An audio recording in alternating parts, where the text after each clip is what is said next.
योग एक ऐसा विषय है जिस पर आधिकारिक विवेचन, मौलिक और सटीक विवेचन के योग्य तो मैं अपने आप को नहीं समझता हूँ, लेकिन मैंने जितना पढ़ा है, जितना समझा है, मैं उसे व्यक्त करने की कोशिश करता हूँ। ईश्वर सबसे पहले सृष्टि के निर्माण की प्रक्रिया में शून्य का निर्माण करता है। उस शून्य से वायु का निर्माण होता है, वायु से अग्नि का निर्माण होता है, अग्नि से जल का निर्माण होता है और जल से पृथ्वी का निर्माण होता है। इन पंच तत्वों से समस्त जड़, चेतन, सजीव, निर्जीव सबका निर्माण होता है। योग में इन सभी चीजों को माया या प्रकृति कहते हैं। सजीव में, प्राणियों में आत्मा का इन पंच तत्वों के संयोग से जीव का निर्माण होता है। जीवों में मनुष्य सर्वश्रेष्ठ जीव होता है। मनुष्य में उन पंच तत्वों और आत्मा के संयोग से चित्त का निर्माण होता है। चित्त के 3 अंग होते हैं, मन, बुद्धि और अहंकार।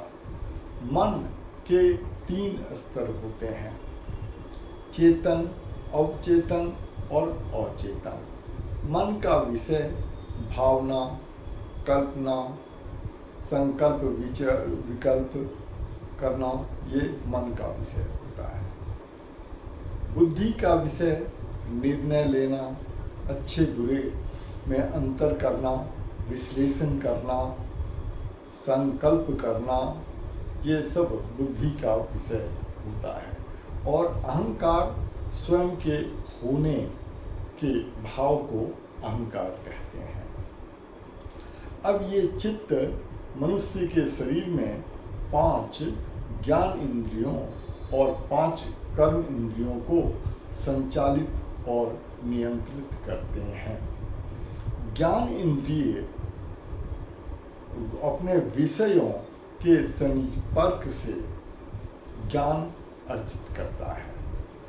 ये जो चित्त होता है, इसकी वृत्तियां, मतलब इसके स्वभाव 5 होते हैं: प्रमाण, विपर्य, विकल्प, निद्रा और स्मृति। इन 5 वृत्तियों को सर्वथा रोक देने से आत्मा, ये चित्त आत्मा के मूल स्वरूप से युक्त हो जाता है, मिल जाता है, एकाकार हो जाता है, या ऐसे कहें कि योग की भाषा में वो कैवल्य की अवस्था हो जाती है।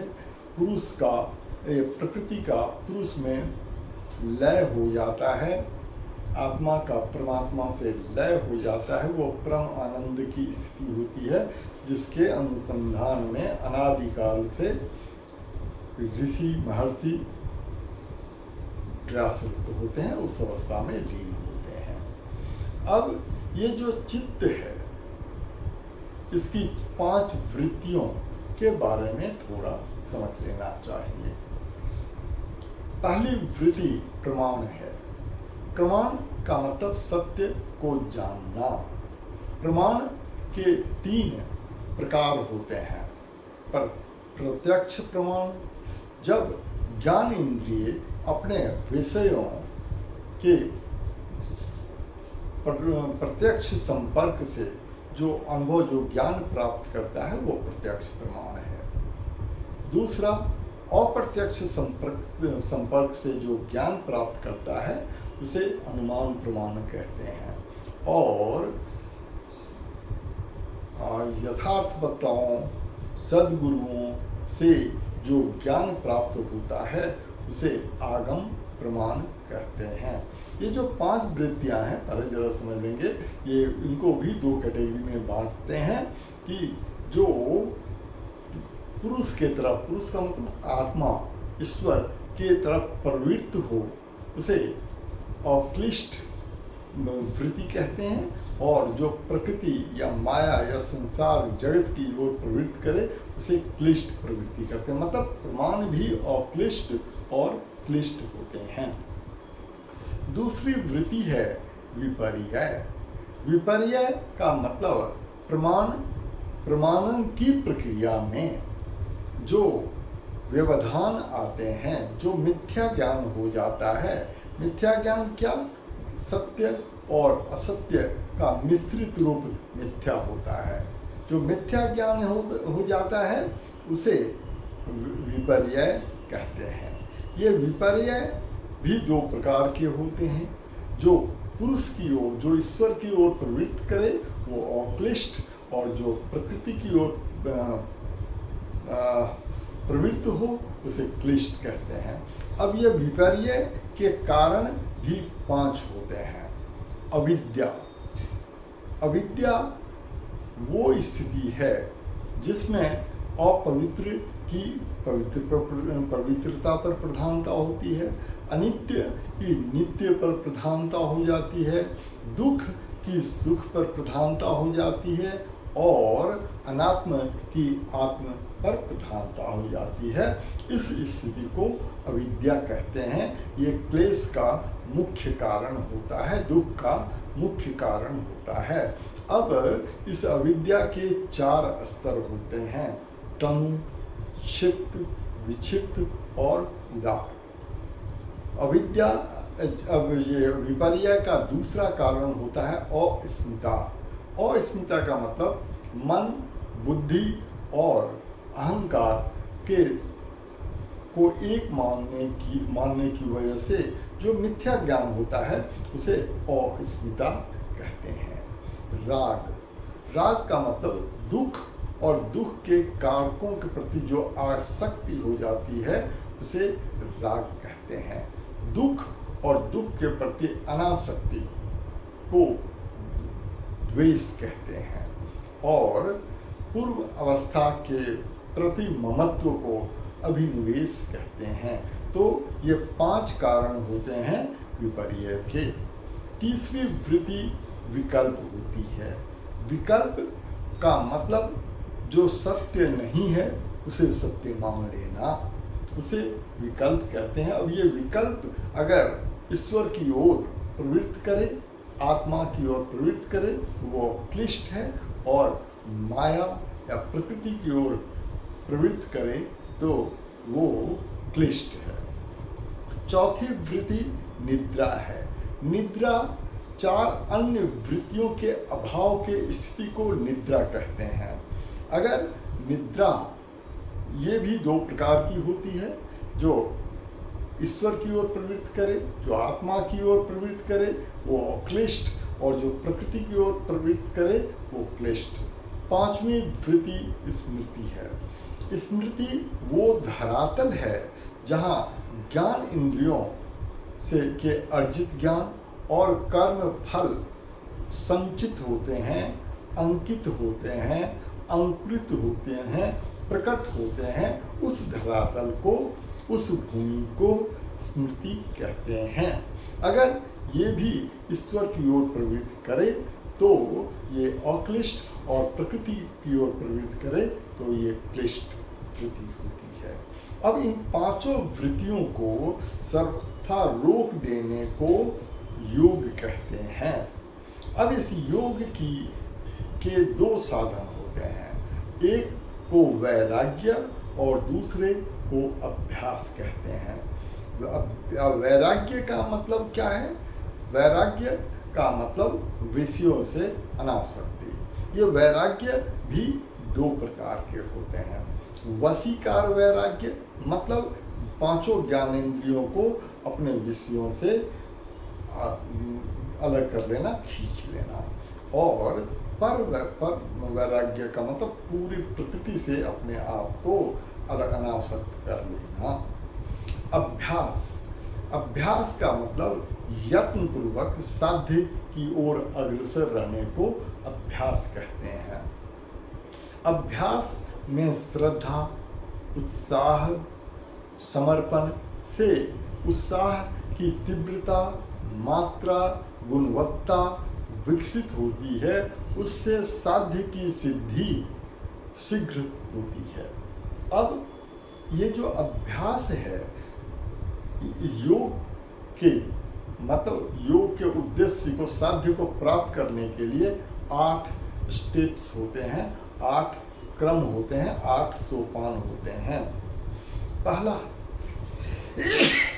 यम, नियम, आसन, प्राणायाम, प्रत्याहार। इसके बाद के जो 3 स्टेप्स होते हैं, उन तीनों को मिलाकर वो अंतरंग स्टेप्स कह सकते हैं इनको, और शुरू के 5 को बहिरंग कहते हैं। अंतरंग में अभ्यास की आवश्यकता क्रमशः कम होने लगती है, और वो 3 होते हैं, ध्यान, धारणा, ध्यान और समाधि। अब ये यम का मतलब गलत से अपने आप को रोकना। यम 5 होते हैं।